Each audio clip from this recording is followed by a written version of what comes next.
Imagine walking into a room and feeling the weight of silence pressing down on you. Someone you care about is there, but their eyes avoid yours, their lips stay sealed, and it's as if you've suddenly become invisible. There's no yelling, no argument, not even a sigh, just a cold, empty silence. Strangely, it feels heavier than any angry word ever could. Why does it hurt so deeply when someone we love decides not to speak to us? Why does silence, something so simple, feel like a storm inside our chest?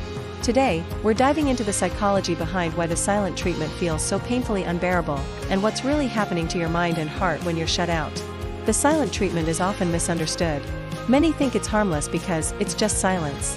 But in reality, it's one of the most emotionally damaging behaviors we experience. Why? Because humans are wired for connection.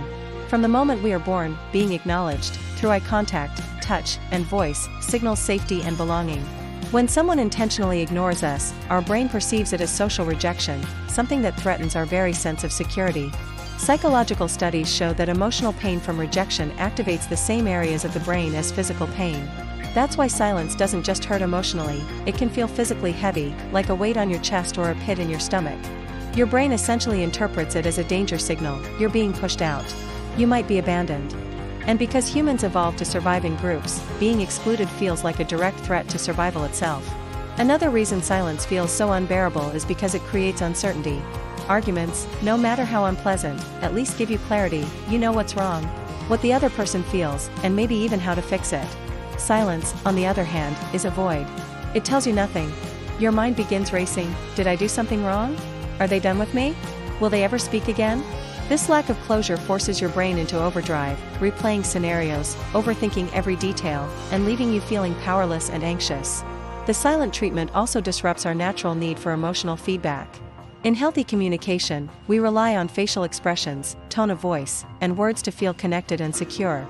Silence strips away all of that, leaving us emotionally stranded. It feels like we're talking to a wall, and this creates a feeling of invisibility, one of the most painful emotional experiences we can have. There's also an element of control and power in silent treatment. Often, the person who chooses silence holds all the control over when and how the conflict ends. This power imbalance can feel like emotional punishment, triggering feelings of shame, guilt, or anger. It's not just the absence of words, it's a withdrawal of emotional connection, which can feel like being emotionally abandoned in real time. And then there's the fear of permanent loss.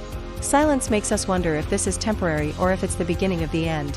That fear digs deep because humans crave stability and certainty in relationships. When silence enters, it feels like walking on fragile glass, never knowing when it might break. The reason silent treatment feels so painful isn't because you re-weak, it's because you re-human. Your brain and heart are designed to seek connection, love, and emotional safety. When that connection is cut off, even briefly, it feels like emotional abandonment, triggering deep pain and fear. If you've ever experienced silent treatment, know this, your pain is valid. It's not just silence. It's emotional disconnection, and it hurts because your mind is desperately wired to want connection and clarity. Healthy relationships aren't silent, they communicate, even when it's hard. Because real healing begins when voices replace silence and understanding replaces fear.